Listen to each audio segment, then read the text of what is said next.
সন্ধ্যার পরে একসাথে আমাদের 97 কেন্দ্রে তারা একসাথে অ্যাটাক দিয়েছে। আপনি এক জায়গায় বাচ্চারে পাঠাবেন, এক জায়গায় বউরে পাঠাবেন, এক জায়গায় ভাগিনারে পাঠাবেন এবং আপনি এক জায়গায় যাবেন, গিয়ে যে কোনো মূল্যে ইলেকশনের রেজাল্টটা রিডিং করে নিয়ে এসে বলবেন আমি হলাম এমপি। দেখছেন বাংলাদেশে টোটালি একটা ইলেকশন ইঞ্জিনিয়ারিং হয়েছে, যেটা সেট আপটা অনেক আগেই করা হয়েছিল। কে কত আসন পাবে, কিভাবে পাবে।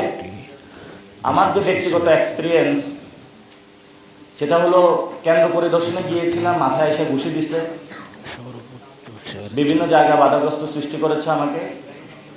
তারপরে হলো সন্ধ্যার পরে একসাথে আমাদের 97 কেন্দ্রে তারা একসাথে অ্যাটাক দিয়েছে এবং আমাদের সবাইকে নাজেহাল বানিয়ে দিয়েছে।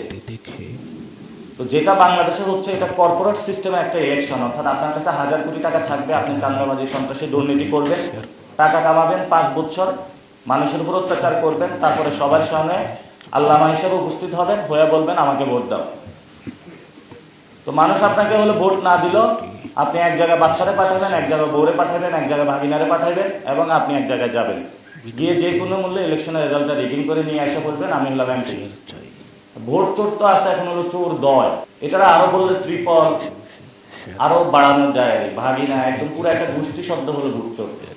আল্লাহর দোহাই লাগে, অনেক চাঁদাবাজ সন্ত্রাস দুর্নীতিবাজকে আপনারা সংসদে ঢুকিয়েছেন, এদেরকে কোনো মন্ত্রণালয় দিবেন না।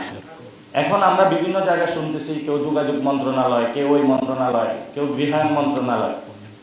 আগে যা গণপূর্ত মন্ত্রণালয় চুরি হয়েছে সেগুলোর আমরা হিসাব পাইনি, আগে যা দুর্নীতি হয়েছে সেগুলোর আমরা হিসাব পাইনি। যে সকল লোক চাঁদাবাজি সন্ত্রাসী করে, যা বলবো বাবা তুমি এগুলো আর করিও না, নতুন বাংলাদেশ গড়ে চলো, এবং তাদের বাসায় বাসায় যায় তাদেরকে দাওয়াত দিয়ে আসবো। এখন নতুন করে কুসুম কুসুম প্ল্যান হয়েছে, যে আপনারা দেখছেন বিরোধী দলীয় বাসায় হলো একটু যাওয়া আসা করতেছে, কিন্তু বিরোধী দলীয় যাওয়ার আগে জনগণের কাছে যাওয়া উচিত এবং এটা প্রতিশ্রুতি করা উচিত যে আমরা এবার ইঞ্জিনিয়ারিং করেছি আর করব না, আমাদেরকে বাংলাদেশে আপনারা ক্ষমা করে দেন। এবং এই যারা দুর্নীতি সন্ত্রাস চাঁদাবাজি সংসদে আমার ভুলের কারণে চলে এসেছে, আমি এদেরকে কোনো মন্ত্রণালয় দিব না এবং এদের কোনো পাপের শাস্তি আমি ভোগ করতে রাজি নই। সংসদে শপথ হতে যাচ্ছে, তো চোর বাটপাররা অনেকগুলাই কিন্তু শপথে হলো নিয়ে ফেলবে, এদেরকে অ্যাকাউন্টেবল করার জন্য আপার হাউস প্রয়োজন। আরেকটা নাকি চিন্তা করতেছে যে এনসিপির কোলাপেন বেশি বাড়তেছে, এদেরকে আওয়ামী লীগ লেলায় দিতে হবে অফিস খুলে। বিএনপির দরকার কি, আমরা এখন রিল্যাক্স মোড থাকি, আওয়ামী লীগ লেলায় দিতে হবে।